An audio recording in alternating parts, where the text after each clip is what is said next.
Student, good morning. Welcome to online our class CGPS। बच्चों, आज जो है अपन व्यवसाय व्यवसाय अध्ययन के अंतर्गत व्यवसायिक वित्त के प्रकार जो पढ़ेंगे, जो आपका ये बच्चों दूसरे भाग में ध्यान देंगे व्यवसाय अध्ययन के अंतर्गत। तो आज देखेंगे दूसरे भाग में व्यवसाय वित्त के बारे में। आपको इससे पहले पार्ट में एक्सप्लेन किया गया था बच्चों आपको। तो सबसे पहले देखेंगे व्यवसायिक वित्त के प्रकार, मतलब व्यवसाय जो होता है अलग अलग होता है, लेकिन उसमें वित्त में जो है व्यवसाय का उपयोग कैसे किए जाते हैं ध्यान देंगे उसमें ना।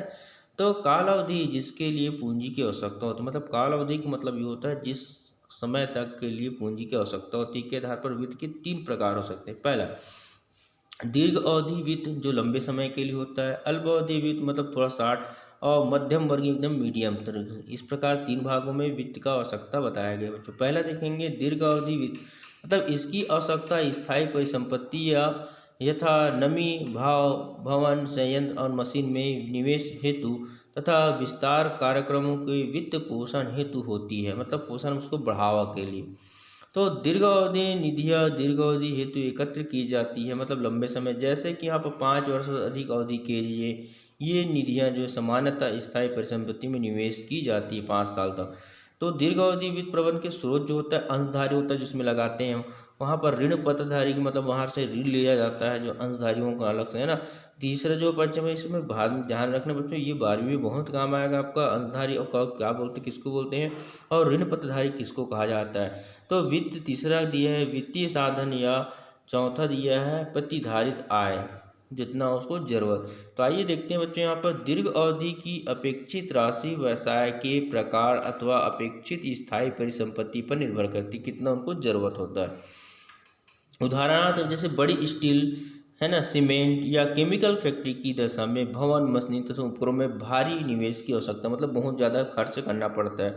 कपड़े बनाने वाले छोटी फैक्ट्री या इलेक्ट्रॉनिक वस्तुओं का रिपेयर करने वाले छोटे वर्कशॉप की दशा में स्थायी परिसंपत्ति में कम निवेश की आवश्यकता, मतलब छोटे हिसाब से छोटे पैसा लगे, वहाँ पर कम पैसा का उपयोग होता है ना। इस प्रकार बताया गया बच्चों यहाँ पर। विनिर्माताओं की आवश्यकताओं की तुलना में व्यापारियों को सामान्यतः दीर्घ अवधि निवेश हेतु कम धनराशि की आवश्यकता पड़ती है, मतलब कम पैसे में काम हो सकता है वित्त। अब देखेंगे मध्यवर्ती जो है मध्य अवधि वित्त जो है बीच के लिए समय, कुछ समय के लिए होता है। इसकी आवश्यकता प्रौद्योगिकी के उन्नयन, नए उत्पाद के प्रवेश, कार्यशील पूंजी में निवेश हेतु ऋणों के भुगतान हेतु होती है। जैसे यह 1 से 5 या 10 वर्षों की कालावधि एक निश्चित रहती है, एकत्र की जाती है। मध्य अवधि वित्त प्रबंध के स्रोत में सम्मिलित किया जाता है। पहला ऋण पत्र जो होता है मांगा जाता है। वित्त जो संसाधन होता है वहाँ पर कहाँ से आएगा पैसा। और ग जो नंबर दिया है सार्वजनिक जमा, मतलब अपन खुद के जमा। जो घ नंबर वाणिज्यिक बैंक, जो अपन देखेंगे अपन को केंद्रीय बैंक के अंतर्गत ध्यान रखेंगे इसमें, जो व्यवसाय के लिए लगाया जाता है। तो यहाँ पर दिया है मध्यवर्ती निधियों की आवश्यकता प्रौद्योगिकी में परिवर्तन, नए उत्पाद के प्रवेश या विज्ञापन तथा विक्रय संवर्धन में निवेश करने की आवश्यकता के कारण होती है। क्योंकि हम नए नए कार्य करते हैं, जैसे नए उत्पाद प्रवेश कर रहे हैं, मतलब नए कार्य कर रहे हैं उसमें, उसी के बदले हम विज्ञापन कर रहे हैं और उसमें विक्रय का संवर्धन में बढ़ाने के लिए क्या कर रहे हैं, निवेश करने की आवश्यकता होती है। यहाँ पर वित्त की आवश्यकता होती है। इस निवेश से उत्पन्न की गई अतिरिक्त आय जो अपन अधिक कमाते हैं का उपयोग जो है मध्य अवधि पूंजी का भुगतान करने में किया जाता है।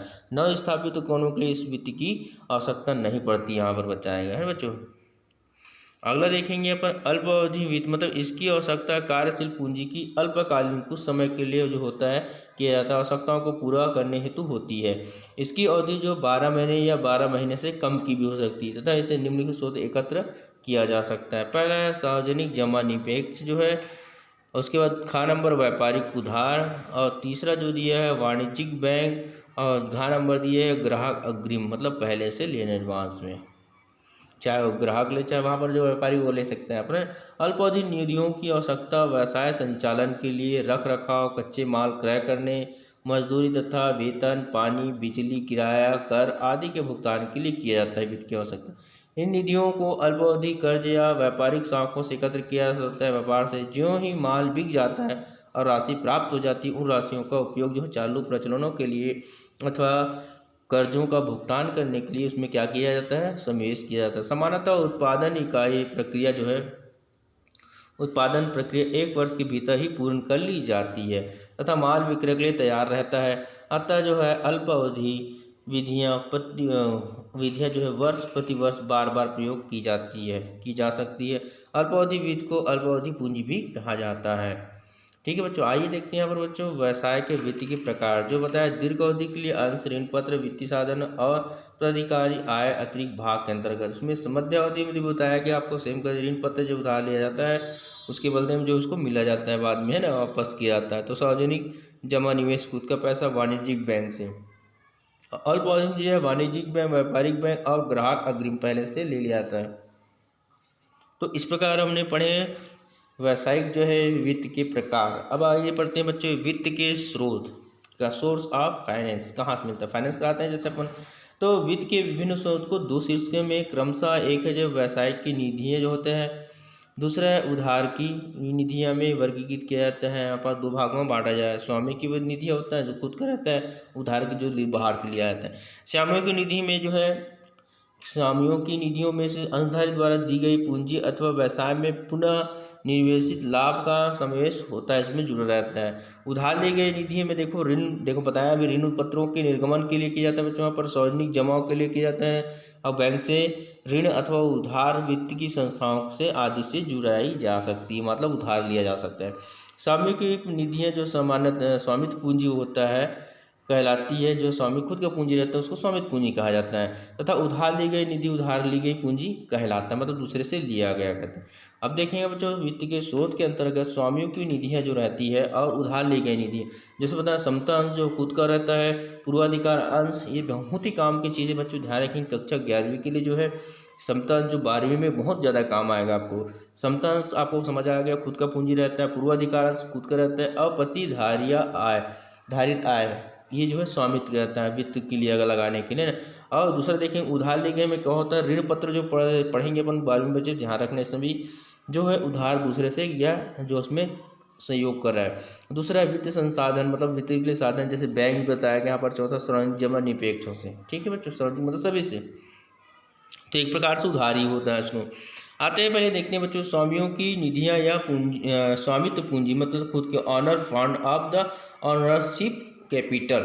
स्वामित्व पूंजी का आशय जो है स्वामियों जो है या अंशधारी द्वारा अभिदत्त, देखिए यहाँ रखना अभिदत्त, जो वहाँ भी आएगा बच्चों 12वीं में, निधियों तथा व्यवसाय में पुनर्निवेश लाभों में से है।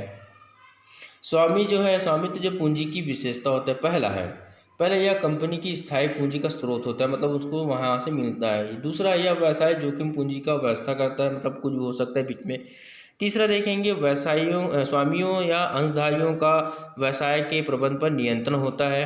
प्रबंधकों को स्वामी द्वारा निर्धारित नीतियों का अनुसरण करना पड़ता है, जो वहाँ पर स्वामी बोला जाता है। चौथा जो है लाभांश तभी वितरित किया जाता है यदि कंपनी को पर्याप्त लाभ, देखो लाभांश पहले से ध्यान रखना बच्चों, लाभांश किसको कहा जाता है, तो लाभांश जो है अपन अतिरिक्त रूप में जो कमाते हैं उसको लाभांश। तो लाभांश जो है कंपनी द्वारा उसको कब दिया जाता है, जब अधिक मात्रा में से जो उसमें लगाया गया व्यक्ति उसको वापस किया जाता है। ठीक है, दूसरा देखेंगे उधार ली गई निधि या उधार ली गई पूंजी, मतलब जैसे प्रोविडेंट फंड और कैपिटल।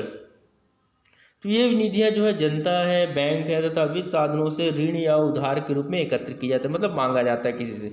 उधार ली गई पूंजी को ऋण पूंजी कहा जाता है, ध्यान रखें बच्चों, उसको उधार ली गई पूंजी को ही क्या बोलते हैं, ऋण पूंजी कहते हैं।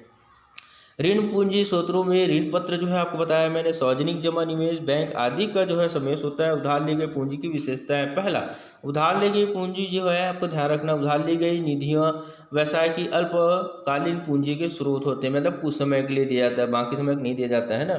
दूसरा है निधियाँ जो है विभिन्न काल अवधि के लिए ही उधार ली जाती है, मतलब हम इतना समय तक लेंगे आपको वापस कर दिया जाएगा। दीर्घ अवधि जो है मध्यवर्गीय अल्पावधि के लिए जुटाई जा सकती है अपने समय के अनुसार। अवधि की समाप्ति के बाद इन निधियों का भुगतान करना अवश्य पड़ता है। तीसरा देखेंगे ऋणदाताओं का व्यवसाय के प्रबंध पर नियंत्रण का कोई अधिकार नहीं होता, मतलब ऋणदाताओं को व्यवसाय के जो प्रबंध नियंत्रण पर किसी प्रकार का आधार जो है अधिकार नहीं होता, क्योंकि सिर्फ वो पैसा लगाया गया है। पांचवा चौथा देखेंगे उधार ली गई पूंजी पर ब्याज नियमित अंतराल में अदा करना पड़ता है, जैसे कंपनी जो लिया गया है स्वामी जो है उसको क्या है, उसको ब्याज के रूप में वापस करना पड़ता है। पांचवा देखेंगे उधार ली गई जो है निधियों को सुरक्षा के लिए व्यवसाय की मूर्त जो परिसंपत्ति की प्रतिभूति देनी पड़ सकती है। ध्यान रखने उधार जो लिए जाता है व्यवसाय की परिसंपत्तियों की मूल प्रतिभूति देनी पड़ सकती है। तो आइए बच्चों अपन देखेंगे आज थोड़ा सा इसमें शेयर के बारे में। अंश या शेयर कहते हैं इसको, थोड़ा सा पढ़ा लेता हूँ, बाद में फिर देखेंगे इसमें अर्थ देख लेते हैं। अंशों या स्वामित्व प्रतिनिधियों का निर्गमन कंपनी में स्थायी निवेश हेतु दीर्घ अवधि वित्तीय जो है जुटाने की सर्वाधिक महत्वपूर्ण विधि होती है बच्चों। यहाँ पर अंशों के निर्गमन से जुटाई गई जो अंश, जैसे कंपनी क्या होता है अपने अंश को बेचता है, तो जो लेते हैं वहाँ पर उसी को बोलते हैं यहाँ पर शेयर करना, अपना अंश को, है ना। तो यहाँ पर जितना वो लगाएगा उसके हिसाब से उसको अंश के रूप में उसको पैसा दिया जाता है। अंशों को जो बताया यहाँ पर जो है, अंशों के निर्गमन से जुटाई गई निधि कंपनी को स्थायी पूंजी प्रदान करती है। वहाँ पर अंश को कंपनी में अंशधारियों के हित के माप की इकाई के रूप में परिभाषित किया जा सकता है। कंपनी की समस्त पूंजी सामान्य जो है मूल्य वर्ग की छोटी छोटी इकाइयों में विभाजित कर दिया जाता है, बांट जाता है, और प्रत्येक इकाई को अंश या शेयर कहा जाता है, उसमें बांटा जाता है। एक पब्लिक कंपनी को पूंजी जुटाने के लिए अंश निर्गमित करना पड़ता है अपना प्राइवेट वाले को, है ना, ध्यान रखना जो बच्चों।